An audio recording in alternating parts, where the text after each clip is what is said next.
থেকে চুরি হয়েছে সেপ্টেম্বর 12 মানে ঘর থেকেই মানে চুরি হয়েছে। তারপরে তো এখন তো স্যার মানে সাহায্য মানে আমি মোবাইলটা পাইলাম। ধন্যবাদ মানে আপনার কি করবেন? বিশেষ ধন্যবাদ সবাই আমার যেজন মানে আমার মোবাইলটা মানে ইয়ে করছে রিকভারি করছে তারা খুব ধন্যবাদ জানাই। আপনি কেটা করেন?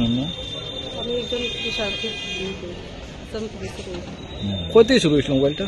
আমার ঘর থেকেই শুরু হয়েছে।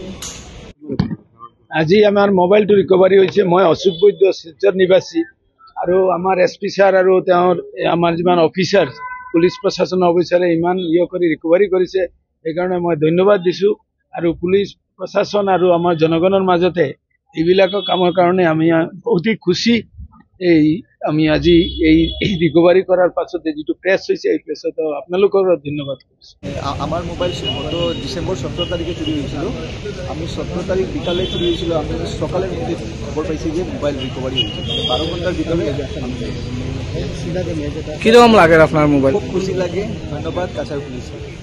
জিলাখনৰ বিভিন্ন অঞ্চলত মোবাইল চুৰি, লেপটপ চুৰি এনেকুৱা ঘটনা সংঘটিত হৈ থাকে আৰু তাৰ কাৰণে স্থানীয় ৰাইজ বহুত দুৰ্ভোগ ভুগিবলগীয়া হয়, তেওঁলোকে এটা হাৰাছমেণ্ট ভুগিবলগীয়া হয়। তাৰ কাৰণে আমি এটা আমাৰ SP অফিচত আমি এটা বিশেষ চেল খুলিছোঁ, যিটো চেলৰ জৰিয়তে আমি এই মোবাইলবিলাকক অনুসন্ধান কৰি মোবাইলবিলাক আমি আৰু লেপটপ আমি বিচাৰি উলিয়াইছোঁ। আৰু যোৱা এসপ্তাহ ধৰি আমাৰ এটা বিশেষ অভিযান চলিছিলে। এই অভিযানত আমি 27টা মোবাইল আৰু মোবাইলবিলাকৰ ভিতৰত আইফোনো আছে আৰু লেপটপো আছে। এই লেপটপবিলাকো আমি ৰিকভাৰ কৰিছোঁ। ৰিকভাৰ কৰি যিসকল লোক, যিসকল ভিক্টিম, যাৰ সামগ্ৰী মানে চুৰি হৈ গৈছিলে, তেওঁলোকক মাতি আনি আমি আজি তেওঁলোকক সামগ্ৰীসমূহ তেওঁলোকৰ আমি হেণ্ডঅভাৰ কৰিছোঁ। আৰু এই আমি সদায় আমাৰ এফৰ্ট আছে, সদায় আমাৰ চেষ্টা আছে যে সাধাৰণ লোকৰ যাতে কোনো ধৰণৰ হাৰাছমেণ্ট নহয়।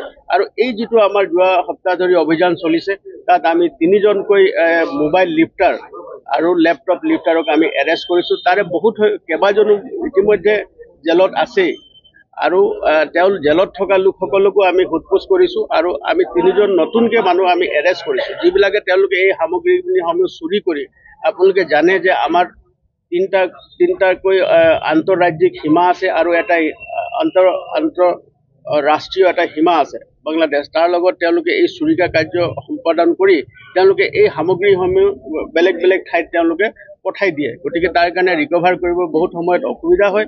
কিন্তু আমি যিমান তদন্ত সোনকালে কৰিব পাৰোঁ আৰু মানুহক ন্যায় দিব পাৰোঁ, তাৰ কাৰণে আমি চেষ্টা কৰিছোঁ। আৰু তেওঁলোকৰ হেৰুৱা বস্তু উদ্ধাৰ কৰি আমি তেওঁলোকক গতাই দিব পাৰিছোঁ। এই কাৰণে স্থানীয় ৰাইজে যিসকল আছে, তেওঁলোকে যিসকলৰ বস্তু হেৰাইছে, তেওঁলোকে আজি আহি উপস্থিত হৈছে আৰু তেওঁলোকৰ সামগ্ৰীসমূহ তেওঁলোকক আমি হেণ্ডঅভাৰ কৰিছোঁ, গতাই দিছোঁ।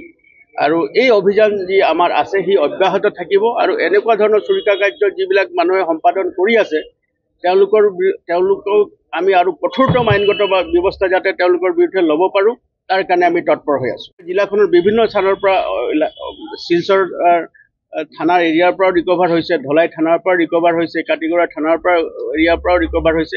সেইকাৰণে বিভিন্ন থানা এৰিয়াৰ পৰা আমাৰ এই সামগ্ৰীসমূহ উদ্ধাৰ কৰা হৈছে। আমি এতিয়া বৰ্তমানলৈকে যি অনুসন্ধান আমি কৈছোঁ, আন্তঃৰাজ্যিক যি সীমা আছে, আন্তঃৰাজ্যিক সীমাবিলাকত তেওঁলোকৰ কিছুমান নেটৱৰ্ক তেওঁলোকে স্থাপন কৰি এই কাৰ্য সম্পাদন কৰিছে। যি কাৰণে আমি সেইবিলাক আমি কিছুমান মোবাইল বা লেপটপ উদ্ধাৰ কৰাত আমাৰ সমস্যা হয়। কিন্তু তাৰ লগত আমি আমাৰ যি সীমামূৰীয়া যি জিলা আছে, যেনেকৈ কলাশিব ডিষ্ট্ৰিক্ট আছে, ইফালে জিৰিবাম ডিষ্ট্ৰিক্ট আছে, তেওঁলোকৰ লগতো আমি যোগাযোগত আছোঁ। আৰু তেওঁলোকে এনেকুৱা কেইবাটাও মোবাইলৰ অনুসন্ধানৰ কাৰণে তেওঁলোকক আমি সহায় বিচাৰিছোঁ আৰু তেওঁলোকে আমাক সহায় আগবঢ়াই আছে।